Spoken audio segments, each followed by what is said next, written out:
মাননীয় অধ্যক্ষ ডাঙৰীয়া, সদনৰ মজিয়াত ৰখা হৈছে। মই উত্তৰ পাইছোঁ আৰু কিছু ক্ষেত্ৰত মই সন্তোষ প্ৰকাশ কৰিছোঁ। দুই এটা মই ক্লিয়াৰিফিকেশ্যন বিচাৰিম। শ্ৰীমন্ত শংকৰ আৰু মাধৱগুৰুৰ যি বৰ্ণাঢ্য জীৱন পৰিক্ৰমা আৰু বিশাল যি সাংস্কৃতিক ভাণ্ডাৰ, যি সাংস্কৃতিক ভাণ্ডাৰে অসমীয়া জাতিটোক মেৰুদণ্ড পোন কৰালে, বিশ্বমুখী কৰিলে, বিশ্বত এক সাংস্কৃতিক জাতি হিচাপে পৰিচয় কৰাই দিলে, সেই গুৰু শংকৰ মাধৱ দামোদৰদেৱ হৰিদেৱ প্ৰমুখ কৰি আটা ঠাকুৰসকলৰ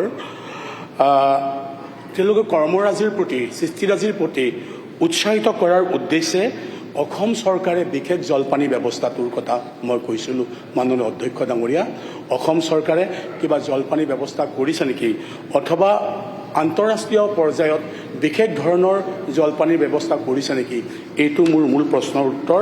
আৰু লগতে আমাৰ বৈষ্ণৱ সাহিত্য সংস্কৃতি সকলোবোৰ যি ইতিহাস সাঁচিপাত গোটেইবোৰ আমি ডিজিটেল কৰাৰ মই এক কুৱেশ্যনটো আজি মই ইয়াত আৰম্ভ দিছিলোঁ।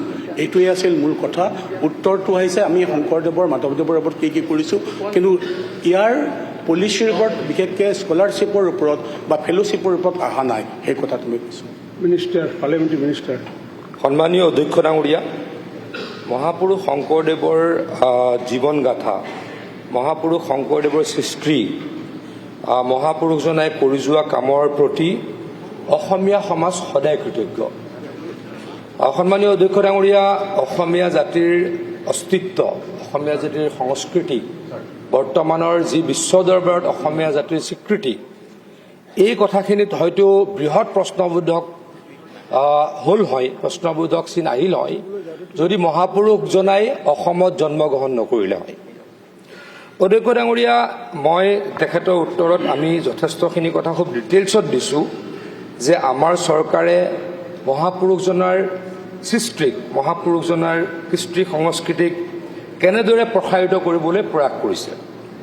সন্মানীয় অধ্যক্ষ ডাঙৰীয়া, আমাৰ চৰকাৰৰ সকলোতকৈ ডাঙৰ পদক্ষেপ বাহিৰত কিছুমান, অসমতো প্ৰত্যেক মুহূৰ্ততে আমি শংকৰদেৱ, ভগৱান শংকৰদেৱ, মহাপুৰুষ শংকৰদেৱ প্ৰত্যেকজন ব্যক্তিয়ে উচ্চাৰণ কৰোঁ, তেখেতৰ সৃষ্টি, তেখেতৰ কৰ্মৰাজিক সকলোৱে প্ৰত্যেক সময়তে আমি মনত পেলাওঁ।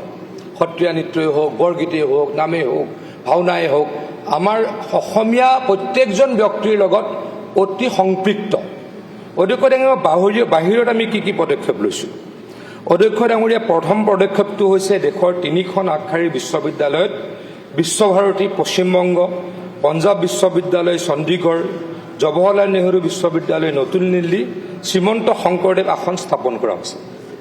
অধ্যক্ষ ডাঙৰীয়া, 25 বা 26 জুন তাৰিখে এগৰাকী ব্যক্তিয়ে মোক লগ কৰিছিল।